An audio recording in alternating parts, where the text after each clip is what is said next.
Greetings everyone, my name is Raziel and today we're looking at Roboute Guilliman. A week ago or so I made a poll in my community tab asking which Ultramarines warlord you wanted to see me make a video on. This was because I really enjoyed playing them in the last event, getting many 12 win runs in the process, which led me to consider playing them in ranked as well.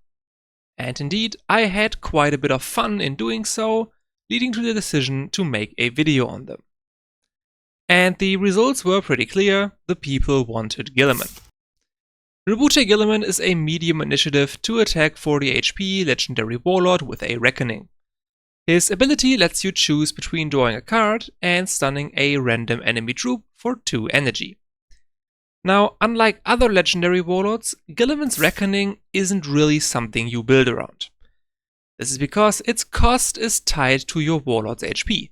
Meaning, if you are not below 10 HP, you are not getting to play that reckoning.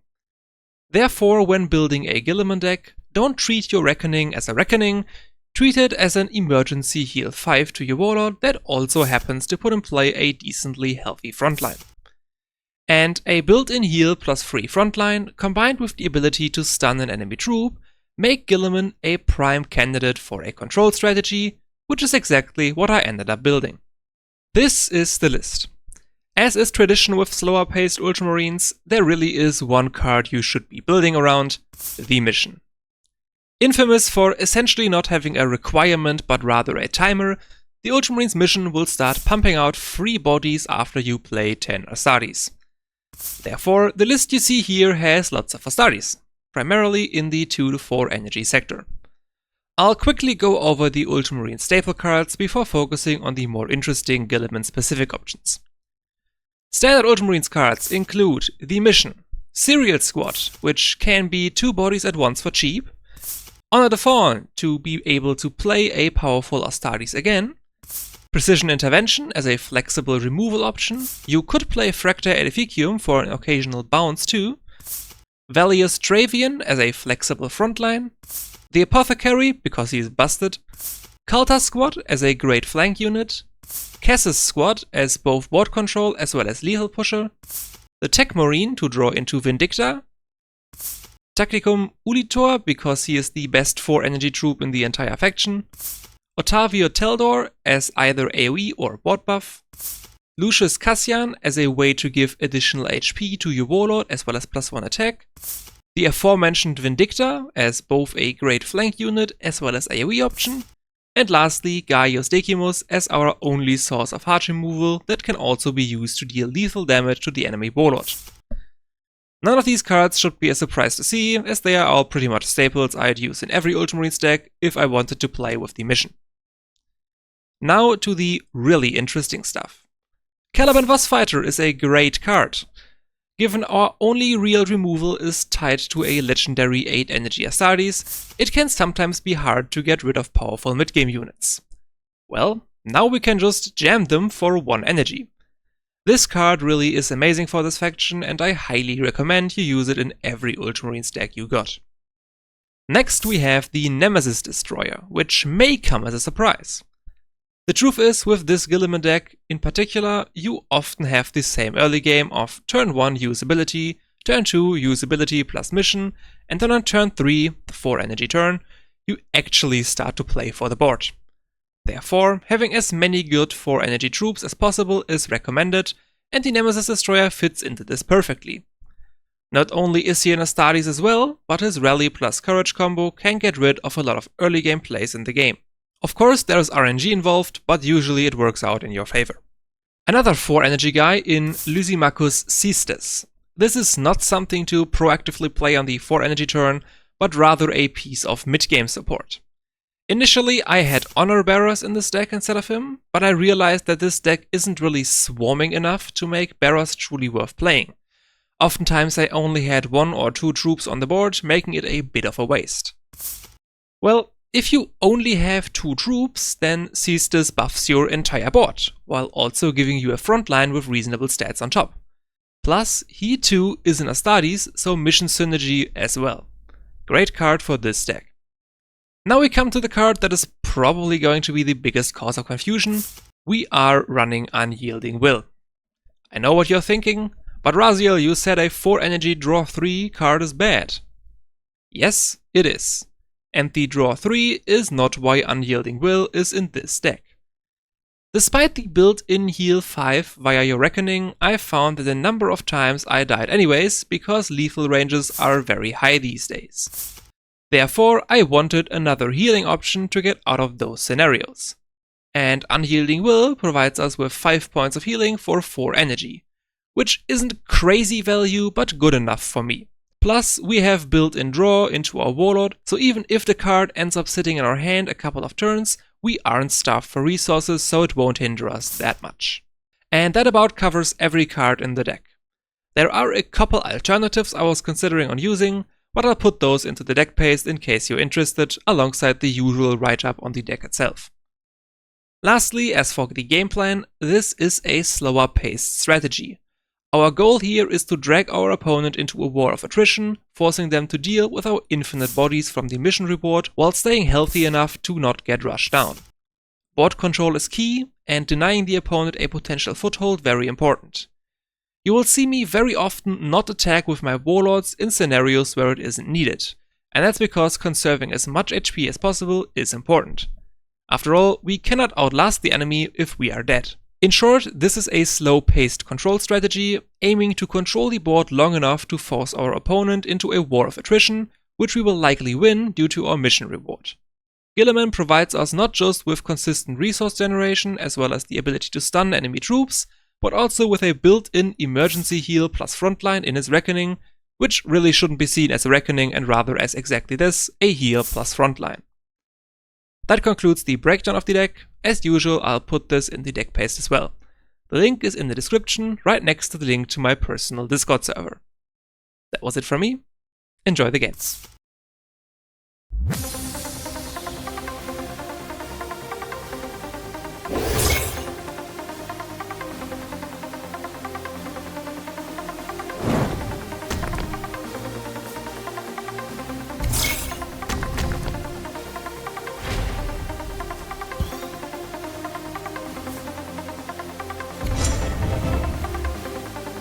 Blood is the price of victory.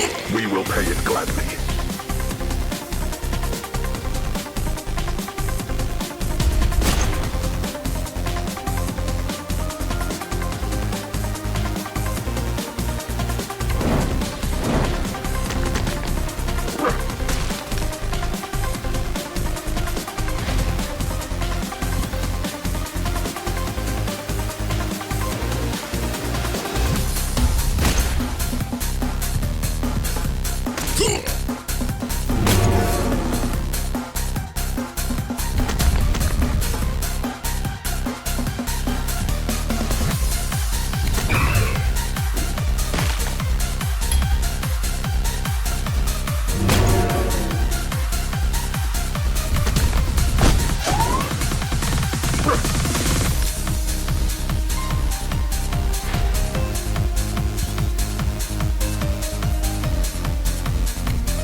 Go!